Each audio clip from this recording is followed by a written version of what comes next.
Imagine walking through picturesque landscapes, historic towns, and breathtaking coastlines, carrying just a backpack and a heart full of purpose. This is the Camino de Santiago, a journey walked by thousands every year for reasons as unique as the pilgrims themselves. Hi everyone, welcome to my channel. If you're new here, I'm Tina, a solo female traveler, and today I'm kicking off an exciting series about my Camino Portuguese experience last August. If you've never heard of the Camino de Santiago, let me give you a quick overview before diving into my personal story.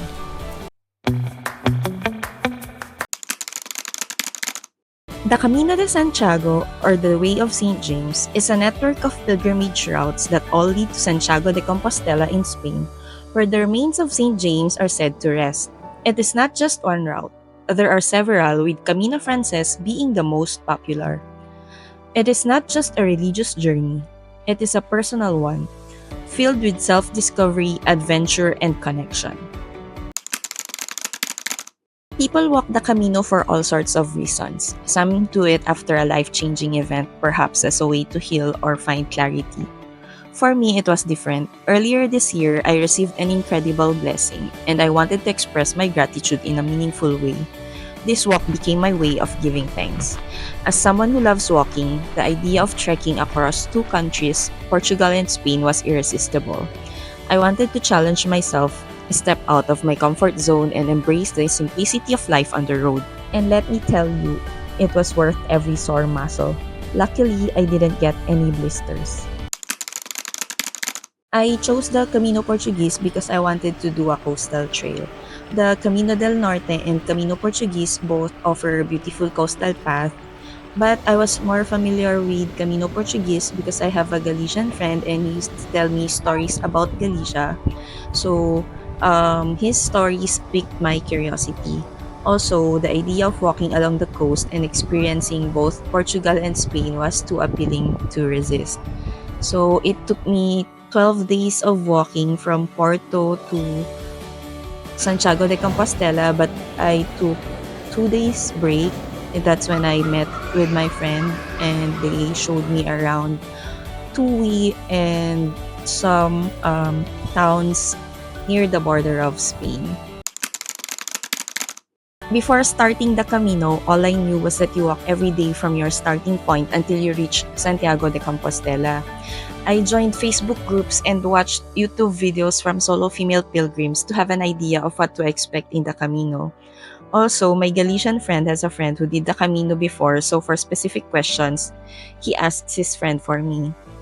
Physically, I prepared by doing daily sunset walks on the beach. I escaped the summer heat in the Philippines by staying in Bali, and every afternoon after I finish working, I go to the beach for my daily walk.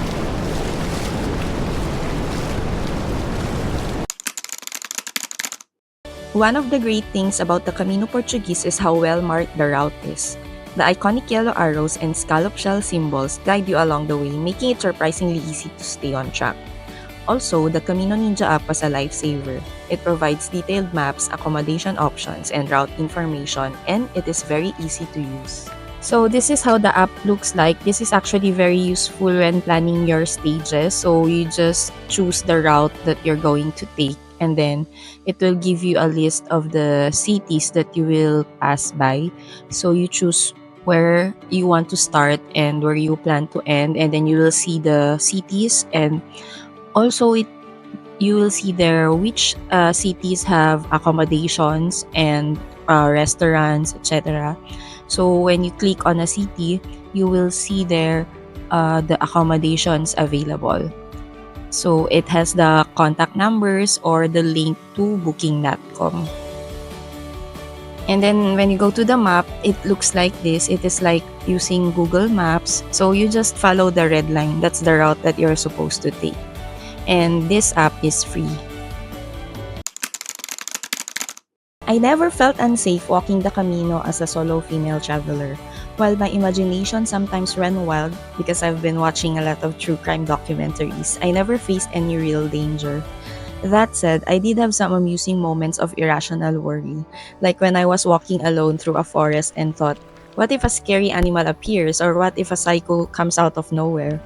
Even if I start quite late compared to other pilgrims, they usually go out before sunrise, and I go out like maybe 8 or 9.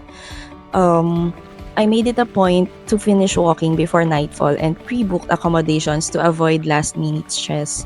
I walked the Camino during summer, and what's good with walking in the summer is that it gets dark late, like around 9 p.m. It also gave me peace of mind knowing that I had a friend who lived in the area, someone I could contact in case of an emergency. His reassurance that the path is generally safe from both animals and crimes further boosted my confidence to walk alone. He told me though that if possible, walk with people ahead or behind me on the trail.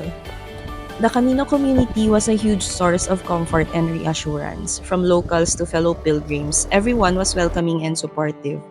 One thing I will never forget is a Korean lady that I met while taking a break in Iglesia de Santa Maria de Alba.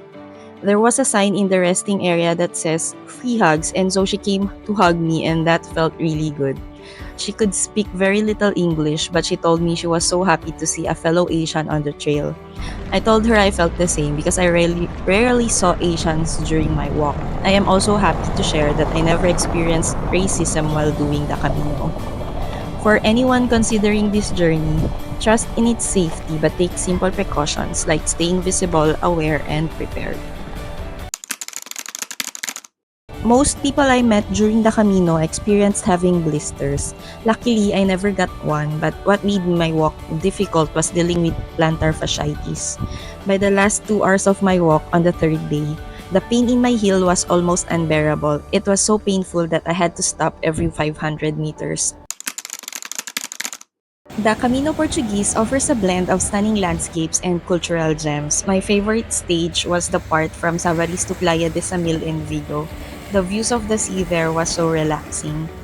Also, the climb from Vigo to Redondela is one of my favorites. It was a bit tiring, but I was rewarded by breathtaking views of the sea and the countryside. Also, I was very lucky to experience the festival in Caldas de Reis and attend a summer concert by Serafin Zubiri. He is a blind singer and songwriter who recorded the Spanish soundtrack for Disney's Beauty and the Beast. In Portugal, I stayed in affordable albergues which cater specifically to pilgrims. Pre-booking is essential, especially in peak months. While I had no issues booking in Portugal because I booked weeks in advance, I had to rely on Airbnb rooms in Spain as all the albergues and hotels were fully booked. In Spain, I tried booking 3 or 4 days before my arrival, but everything's fully booked because during summer, there are a lot of festivals in Spain. So I think if you're doing the Camino on a specific budget, I suggest you book in advance so that you'll be able to book the albergues because they are way cheaper. It's like 15 to 20 euros compared to maybe 30 or 40 euros for an Airbnb, or maybe even more expensive.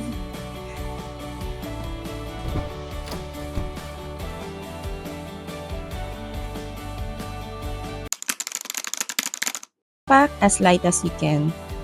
Don't bring unnecessary stuff. 2 trekking outfits, sleepwear, and a few casual pieces for sightseeing are enough. You can do the laundry in the albergues, and there is no need to bring sleeping bag or sleeping bag liner if you are staying in private albergues. But you have to bring towel. The lightweight one is good. Because some albergues, they don't provide towel, or if they do, you have to pay for it.